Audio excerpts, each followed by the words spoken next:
Bonjour tout le monde, que la paix soit sur vous. Alors maintenant, on va commencer à rentrer dans certains sujets, certains versets où on trouve de la science. Alors, les scientifiques, les scientifiques ont trouvé que l'enfant qui se trouve dans le ventre de sa mère, il commence à être vivant à partir de 2 mois et demi. Lorsque la mère est enceinte, 2 mois et demi après, l'enfant est vivant. Alors, qu'est-ce qui se passe entre le moment où l'ovule est fécondé et le moment où le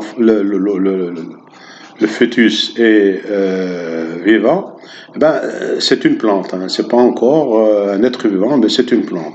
Je profite de l'occasion pour dire que ça passe hors sujet. Il y a un verset qui dit Kuntum amwatin fa etc.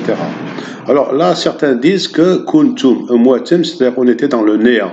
On n'existait pas, et Dieu nous a créés par la suite, il nous a fait vivre. Eh bien non, kuntum, c'est bien kuntum, mais c'est pas ma kuntumsh.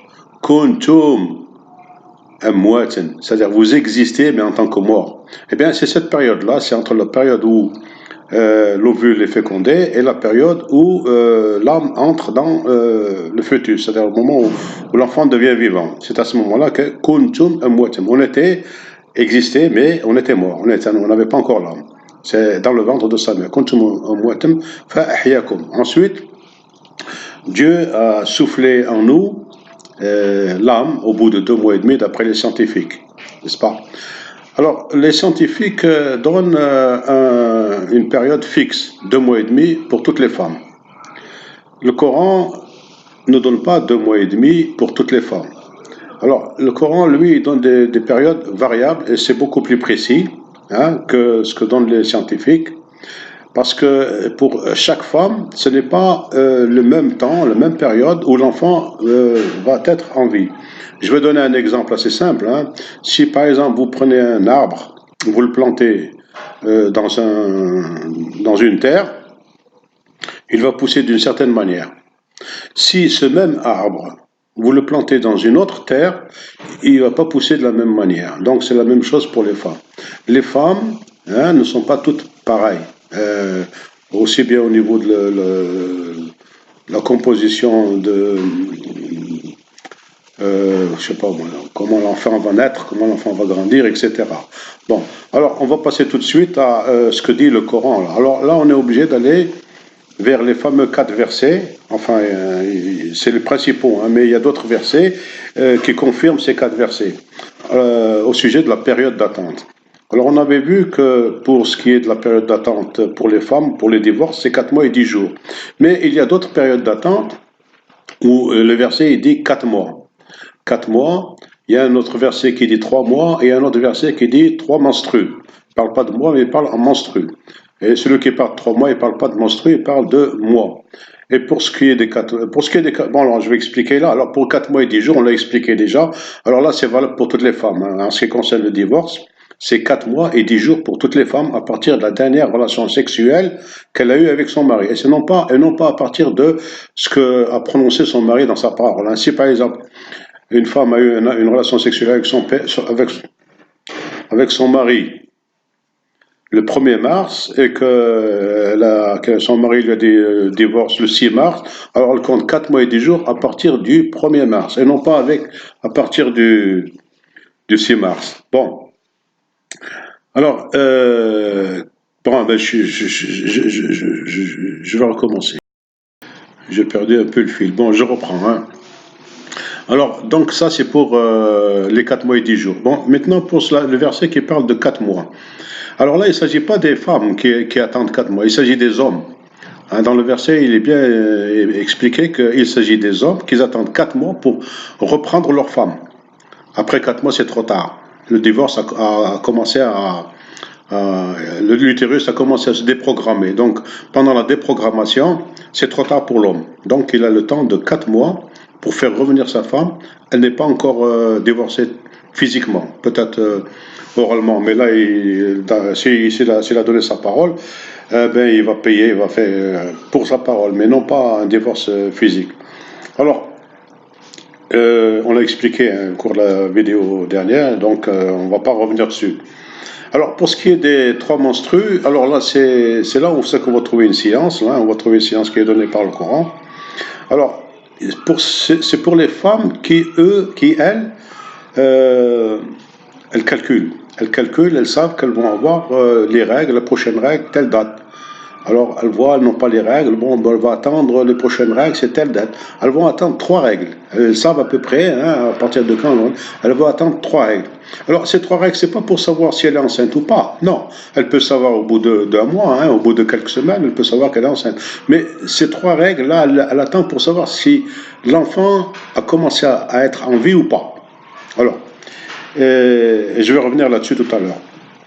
Alors, et pour le verset qui parle de 3 mois, alors ça c'est pour les femmes qui, elles ne savent pas trop quand c'est qu'elles vont avoir les prochaines règles.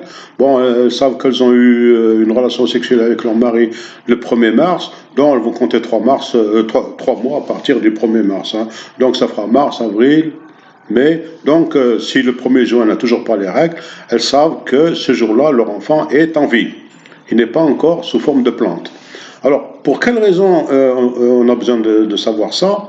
Alors, la première raison, c'est que, sachant que l'enfant est déjà en vie, elle ne doit pas cacher ça, hein, elle doit le dire. Elle doit le dire pour que son mari il prenne en charge, il prend ses responsabilités là-dessus. Hein. C'est son enfant et il doit prendre ses responsabilités. Aussi bien ses responsabilités auprès de la mère de l'enfant, c'est-à-dire qui était sa femme, que de l'enfant. Ensuite, la deuxième chose qui est bon de savoir, c'est qu'il y a un verset pour ça hein, qui le dit. Hein. Alors, si la femme est enceinte, l'enfant est vivant et qu'elle est enceinte, alors elle n'a pas divorcé pendant 9 mois. C'est-à-dire, tant que l'enfant se trouve dans l'utérus, la programmation, il n'y a pas eu de déprogrammation. C'est-à-dire que le mariage est toujours valable. Il n'a pas été divorcé, il n'y a pas eu de talaq, il n'y a rien qui a été lâché. Donc le talaq va commencer à partir de quand? C'est-à-dire que lorsque l'enfant va naître, hein, il va naître, c'est à ce moment-là que la période doit être comptée. C'est-à-dire qu'il y aura 4 mois et 10 jours à partir du moment où l'enfant va naître, et pas avant.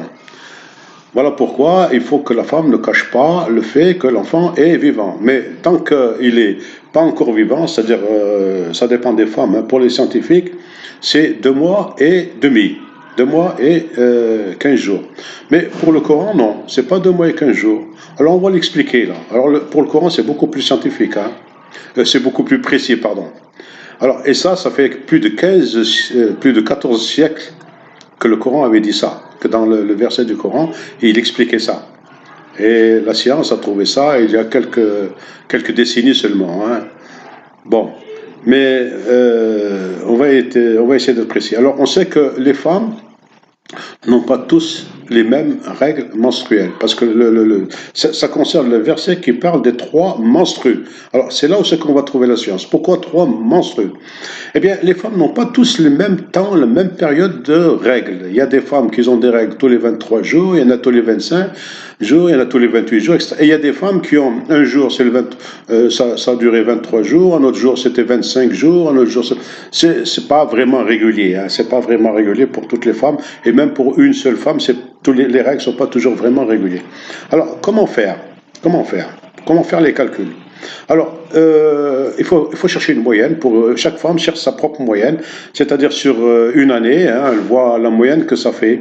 Hein, un coup, elle a eu 23 jours, un coup 25 jours, un coup 28 jours, un truc, etc.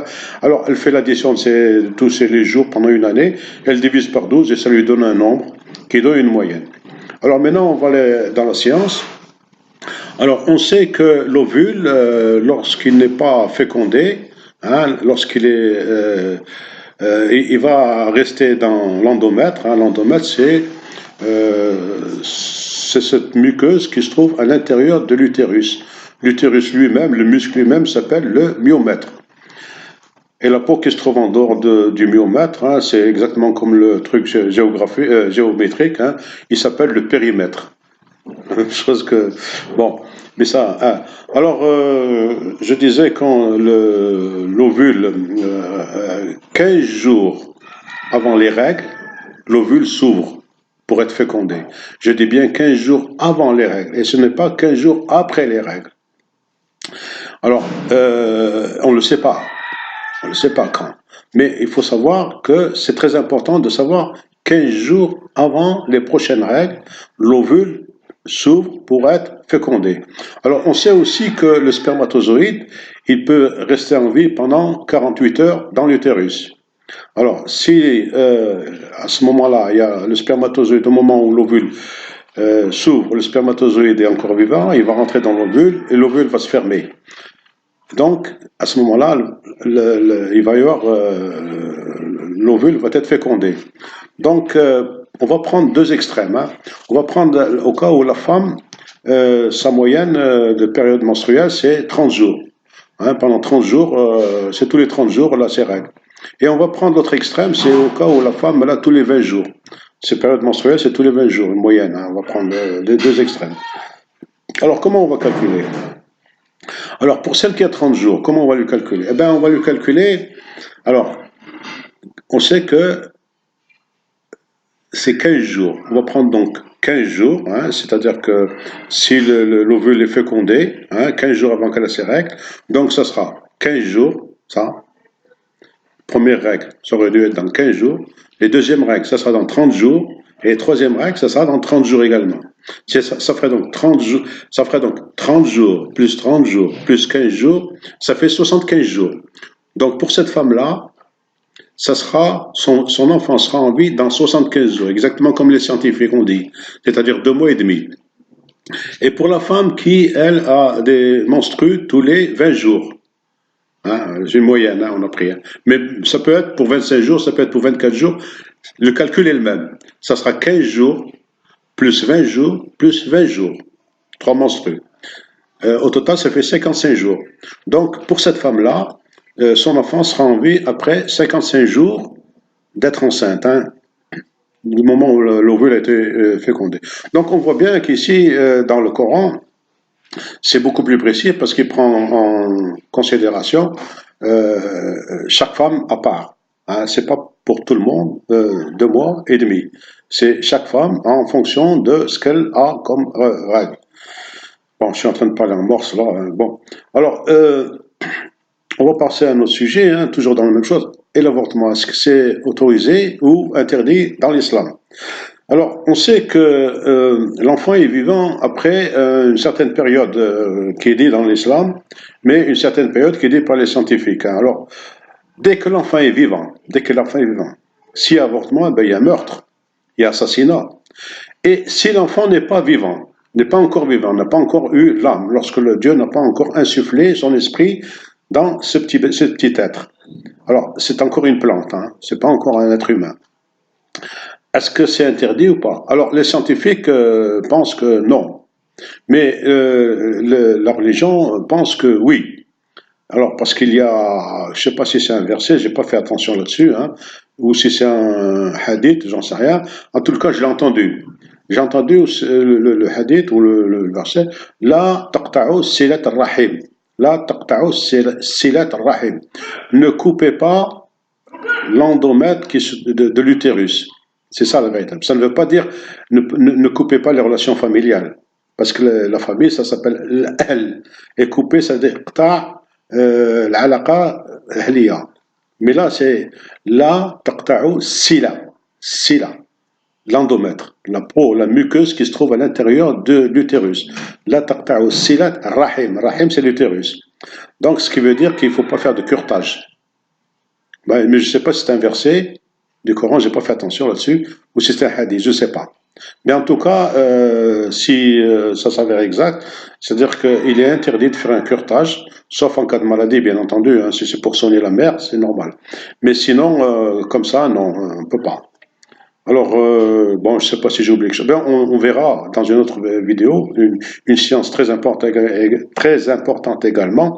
Il s'agit de la différence qu'il y a entre les deux termes français, c'est-à-dire la fornication et l'adultère, d'une part, et zina, d'autre part, qui est un terme arabe et qui est beaucoup plus profond, et on verra le sujet des 4 témoins, et on verra que c'est pas comme on l'entend, comme on a l'habitude de l'entendre dans certains cercles.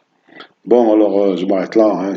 La vidéo elle est un peu trop longue. J'espère que vous êtes pas trop fatigué de m'avoir écouté, hein. Je vous remercie de votre bonne attention. Et bonne journée, hein. Bonne journée à tout le monde, hein. Que la paix soit sur vous. Et astaghfirullah li wa lakum. Walhamdulillahi rabbil alamin. Alors, bon, on verra bien.